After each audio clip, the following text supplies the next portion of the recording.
Welcome to Deshbandhu coaching. আজ আমি যে টপিকটি পড়াবো সেটি হলো বোনসি, আর্কিমিডিস প্রিন্সিপাল এবং ফ্লোটেশন। এটা হলো জিলেটের ফিজিক্সের একটা খুবই ইম্পর্টেন্ট টপিক। এখান থেকে অনেক এমসিকিউ এবং নিউমেরিক্যাল সলিড প্রবলেম আসতে পারে। ওকে, সো হোয়াট ইজ বোনসি? বোনসি বলতে আমরা কি বুঝি অ্যাকচুয়ালি? আমরা প্রত্যেকেই দেখেছি যে যখন কোনো একটা পাত্রতে জল নিয়ে তার মধ্যে কোনো বল বা মগকে যদি উল্টো দিকে করে প্রেসার দিই, সেটা উপর দিকে একটা থ্রাস্ট ফোর্স অ্যাপ্লাই করে। So that force is known as buoyancy. তার মানে কী বললাম? So when a body, okay, when a body is submerged in a fluid, the upthrust force will act. Okay, যখন আমরা বডিকে ফ্লুইডে সাবমার্জ করা, ফ্লুইড মানে কি আমরা কি বুঝি অ্যাকচুয়ালি? ফ্লুইড বলতে বোঝায় গ্যাস এবং লিকুইড। ওকে, গ্যাস এবং লিকুইড দুটোই হলো ফ্লুইড। তাহলে জলেও হতে পারে। এয়ারে একটা বেলুন যাচ্ছে, গ্যাস বেলুন আমরা দেখেছি প্রত্যেকে, সেই বেলুনটা কিন্তু ফ্লুইডে আছে এবং ফ্লুইডে টোটালি এবং পিওরলি সাবমার্জ অবস্থায় আছে। So when a body is submerged in a fluid, the upthrust force will act. Okay, and that upthrust force is known as Buoyancy force, and that principle is known as buoyancy. Okay, force is known as Buoyancy force. Okay, and that principle is known as buoyancy. Okay, and that force obviously will be equal to the displace, যেটা আমরা ভলিউমটা displace করছে বডিটা, সেই displace ভলিউমের ওয়েটের সাথে equal. আমরা কি বলতে পারি? যে বুয়ান্ট যে ফোর্সটা আমরা পাচ্ছি, আপথ্রাস্ট ফোর্সটা, সেটা ইকুয়াল হবে কার সাথে? Weight of the displaced body in a liquid.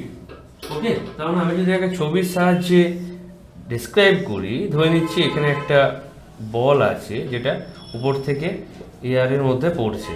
ওকে, উপর থেকে একটা বলকে আমি ফেললাম।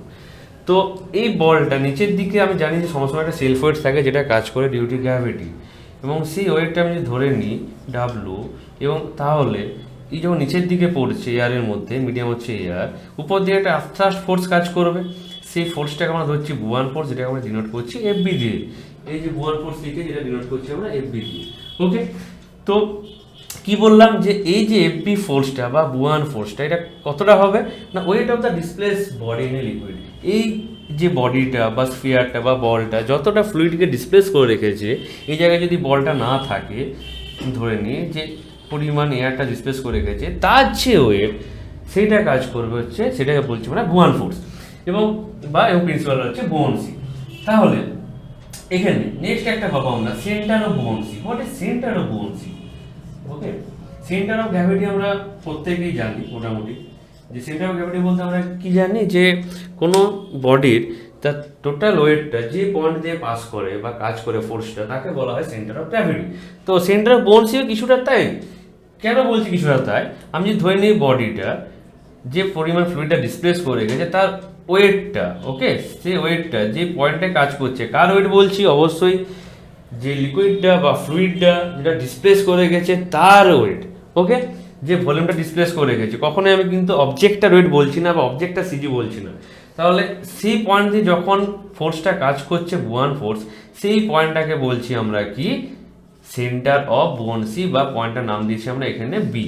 ওকে, যে পয়েন্ট দিয়ে তার সেন্টার অফ গ্র্যাভিটি কাজ করছে সেটা হচ্ছে জি, এবং যে পয়েন্ট দিয়ে তার বুয়ান ফোর্স কাজ করছে সেটা হচ্ছে centre of buoyancy. Okay, so the point at which the buoyant force act, okay, is known as center of buoyancy. এরপরে চলে আসি হোয়াট ইজ আর্কিমিডিস প্রিন্সিপাল। তো আমরা প্রত্যেকেই জানি যে আর্কিমিডিস প্রিন্সিপাল আর বুয়ান্সি দুটো প্রায় মনে একই জিনিস, কারণ আর্কিমিডিস যে প্রিন্সিপালটা বলেছেন সেটা বুয়ান্সি নিয়েই বলেছেন। তো আর্কিমিডিস প্রিন্সিপাল কি বলছে অ্যাকচুয়ালি? যে আমরা প্রত্যেকেই জানি যে যখন কোনো বডিকে, ওকে, আমরা জলের মধ্যে ডোবাই,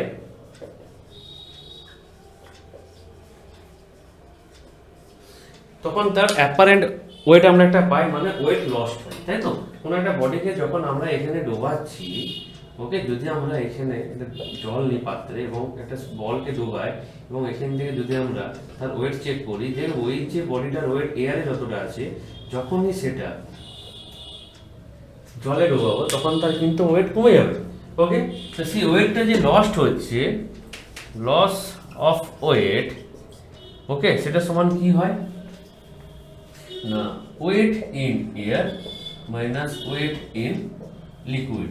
যখন একটা বডি সাবমার্জ অবস্থায় আছে কোনো লিকুইডে, তার কতটা ওয়েট লস হয়, সেটা হচ্ছে ওয়েট ইন এয়ার। যেমন এয়ার যতটা ওয়েট হবে তার এবং লিকুইডের মধ্যে যতটা হবে সেটা হচ্ছে তার ওয়েট লস। ওকে, এবং এই যে লস অফ ওয়েট হচ্ছে, এটাই হচ্ছে অ্যাকচুয়ালি বুয়ান ফোর্স। খুব ইন্টারেস্টিং জিনিস হলো যে আমরা যে বুয়ান ফোর্স এতক্ষণ ধরে বলছি যে আপথ্রাস্ট ফোর্স দিচ্ছে, সে আপথ্রাস্ট ফোর্সের ভ্যালুটা কতটা, আমি তখন থেকে বললাম যে আপথ্রাস্ট ফোর্স দিচ্ছে এবং যে ফোর্সটা যে পয়েন্টে কাজ করছে সেই পয়েন্টটাকে বলছি সেন্টার অফ বুয়ান্সি। আর তার ভ্যালু কতটা, ভ্যালু আমরা দেখতে পাচ্ছি যে ভ্যালুটা হলো তার লস অফ ওয়েট। এবার লস অফ ওয়েট কতটা না, যেটা এয়ারে আমি একটা ধরে নিচ্ছি, একটা বলে ওয়েট হচ্ছে সাপোজ 50 গ্রাম, যখন সেটা জলে ডুবাচ্ছি আমি দেখতে পাচ্ছি তার ওয়েট হয়ে যাচ্ছে 30 গ্রাম। ওকে, এবং এখানে একটা আমি ওয়েট ম্যাচ দিয়ে ঝুলে রেখেছি, তাহলে কতটা এখন অ্যাপারেন্ট ওয়েট কত হয়ে গেল, এখানে দেখতে পেলাম আমরা 30 গ্রাম। তাহলে কত হয়ে লস হলো, 50 মাইনাস 30 মানে হচ্ছে 20 গ্রাম। সেই 20 গ্রাম ফোর্সটাই কিন্তু হচ্ছে বুয়ান ফোর্স, যেটা আপথ্রাস্ট ফোর্স হিসাবে কাজ করবে। তো এই বুয়ান ফোর্স যে ভ্যালুটা বলছি, weight in air minus weight in liquid, এটাই আমরা অন্যভাবে বলতে পারি কি weight of the displaced fluid by the body. Okay, তাহলে আমি যদি বলটা এখানে সরিয়ে দিই, তাহলে এখানে এতটা পরিমাণ আমি জানি, দেখতে পাচ্ছি যে এতটা পরিমাণ জলকে কিন্তু ও ডিসপ্লেস করে গেছে। তাহলে এই যতটা পরিমাণ জলকে ডিসপ্লেস করে গেছে ভলিউমে, সেই ভলিউমের জলটার যে ওয়েটটা হচ্ছে, সেই ওয়েটটাই হলো আবার বুয়ান ফোর্স, যেটা হচ্ছে লস অফ ওয়েট। ওকে, তাহলে weight of the displace fluid by the body. ঠিক আছে, তাহলে weight of displace by the body আমরা কিভাবে বলতে, ওয়েট মানে আমরা কি জানি mg, আবার m মানে কি জানি rho into v dg। Okay, where rho is the density of the body, vd is the displaced volume, okay, displaced volume by the fluid, so the loss of weight is the rho vg. এরপর আমরা চলে আসবো flotation. So what is flotation and what is meta center? So flotation বলতে গেলে meta center বলতে হবে, কারণ দুটো আরেকটার সাথে related. Okay, so what is meta center?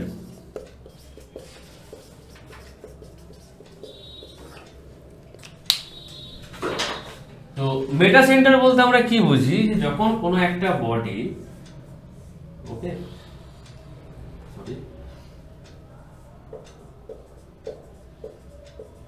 ধরে নিচ্ছি একটা বডি আমার ফ্লুইডে, ওকে, পার্সিয়ালি সাবমার্জ অবস্থায় আছে, মানে যেটাকে আমরা বলছি ফ্লোট করছে, ভাসছে। ফ্লোটেশন মানে কি, ভাসমান। ওকে, সাবমার্জ অবস্থায় আছে। এখন এই বডিটাকে যদি আমরা অ্যাঙ্গুলার ডিসপ্লেসমেন্ট দিই, তাহলে কি হয় আমরা জানি। আচ্ছা, তার আগে আমি ধরে নিই এই বডিটা জি হচ্ছে উপরে এবং বি হচ্ছে নিচে। ওকে, এটা হলো এর বি, মানে হচ্ছে বি পয়েন্ট মানে এ বি, মানে ওয়ান ফোর্স কাজ করছে, এবং এটা হচ্ছে এর জি পয়েন্ট মানে গ্র্যাভিটি ফোর্স কাজ করছে। এখন এই বডিটাকে যদি আমি অ্যাঙ্গুলার ডিসপ্লেস করি, ওকে, অ্যাঙ্গুলার ডিসপ্লেস করি, তাহলে তার বিটা সরে গিয়ে এখন এখানে চলে আসবে। কেন আসবে, কারণ ডিসপ্লেস ভলিউমটা চেঞ্জ হয়, যেটা করতে দেখতে পাচ্ছি যে ডিসপ্লেস ভলিউমটা চেঞ্জ হয়ে এখন এখানে হয়ে গেল। ওকে, এবং এখানে জি ছিল, বডি জি তো এখানে রয়ে গেল, এখানে আগে বি ছিল। তাহলে এই যে অ্যাক্সিসটা আমি দেখতে পাচ্ছি, যে পুরোনো অ্যাক্সিসটা এটা ছিল, এই অ্যাক্সিসটাকে বলা হচ্ছে নরমাল অ্যাক্সিস। ওকে, আর যে অ্যাক্সিসটা এখন তৈরি হলো, কি তৈরি হলো না, নতুন যে ওয়ান ফোর্সটা যে পয়েন্ট দেখা সেটা সেন্টার অফ বোনসে বলছি, এই অ্যাক্সিসটাকে বলা হচ্ছে line of action. So line of action আর নরমাল অ্যাক্সিস যেখানে মিট করবে সেই পয়েন্টটাকে বলা হচ্ছে মেটা সেন্টার। ওকে, এটাকে আমি একটু ভাষায় ডিসক্রাইব করি। কি বললাম, কোনো একটা বডি জলে ফ্লোটিং অবস্থায় আছে, ফ্লোটিং আছে মানে তার ওয়ান ফোর্স আছে এবং গ্র্যাভিটি ফোর্স আছে। এখন যদি এটাকে আমরা টিল্ট করি, স্মল অ্যাঙ্গুলার ডিসপ্লেসমেন্ট করতে যাই, তাহলে তার অবশ্যই যে সেন্টার অফ বোনসিটা সরবে। তো সেই সেন্টার অফ বোনসিতে যে লাইনটা পাস করে, লাইন অফ অ্যাক্সিস এবং বডির যে নরমাল অ্যাক্সিস, দুটো যে পয়েন্টে মিট করছে সেটাকে বলা হচ্ছে মেটা সেন্টার। ক্লিয়ার? তো মেটা সেন্টারটার ইম্পর্টেন্সটা কোথায়? এই মেটা সেন্টারের উপর ডিপেন্ড করে যে কোনো ফ্লোটিং বডি বা সাবমার্জড বডি তার স্টেবল, আনস্টেবল এবং নিউট্রাল কন্ডিশন ডিপেন্ড করে। ওকে, সো এখানে যখন মেটা সেন্টার বলছি, তাহলে মেটা সেন্টার হাইটটা কত হবে? মেটা সেন্টার হাইট, এটা যদি জি ধরি, এই জিএমটাকে বলা হয় meta centre height. Okay, meta centre হচ্ছে এম পয়েন্ট আর মেটা সেন্টার হাইটটা হচ্ছে জিএম। সো জিএম সমান কত হয়? I by VD, I by VD, I by VD minus, so I by VD minus BG, where GM is the height or distance between the meta center and the center of gravity of that body. I is the moment of inertia of the body. VD is the displaced volume, liquid or displaced volume of the fluid by the body, or here Bg is the distance between the center of buoyancy and the center of gravity.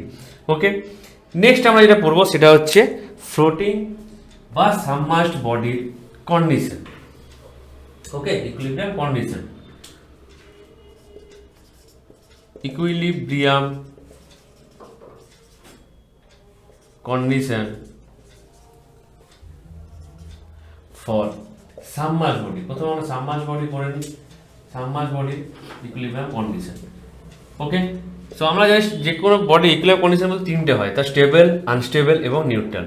তো submerged body মানে ধরে নিচ্ছি একটা balloon আছে, সেটা এয়ারে বেলুনটা আছে এবং এই বেলুনটার মাসটা আমি ধরে নিচ্ছি নিচের দিকে বেশি কাজ করছে। তো নিচে যে কাজ করছে মানে এটা হচ্ছে জি পয়েন্ট, যেটা সেন্টার অফ গ্র্যাভিটি কাজ করছে ওয়েটটা, উপরটা এটা হচ্ছে বুয়ান্সি কাজ করছে। আমি কি বলেছি যে কোনো বডি যদি সেটা এয়ারই হোক বা লিকুইড হোক, সেটা যদি সাবমার্জ অবস্থায় থাকে বা ফ্লোটিং অবস্থায় থাকে, তার মধ্যে একটা আপথার্স ফোর্স বা বুয়ান ফোর্স কাজ করে। তাহলে এই যে বডিটাকে যদি আমি এখানে টিল্ট করাই বা স্মল অ্যাঙ্গুলার ডিসপ্লেসমেন্ট দিই, ওকে, স্মল অ্যাঙ্গুলার ডিসপ্লেসমেন্ট দিই, তাহলে এখন বুয়ান ফোর্সটা হয়ে গেল এখানে এবং জিটা হয়ে গেল এখানে।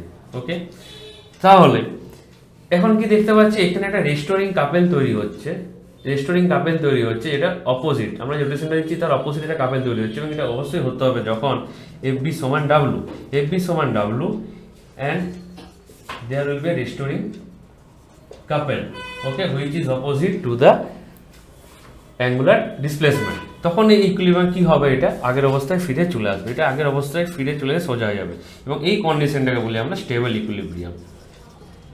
ওকে, এবার যদি আনস্টেবল বলতে যাই তখন কি হবে? এই বডিটাকে যদি আমরা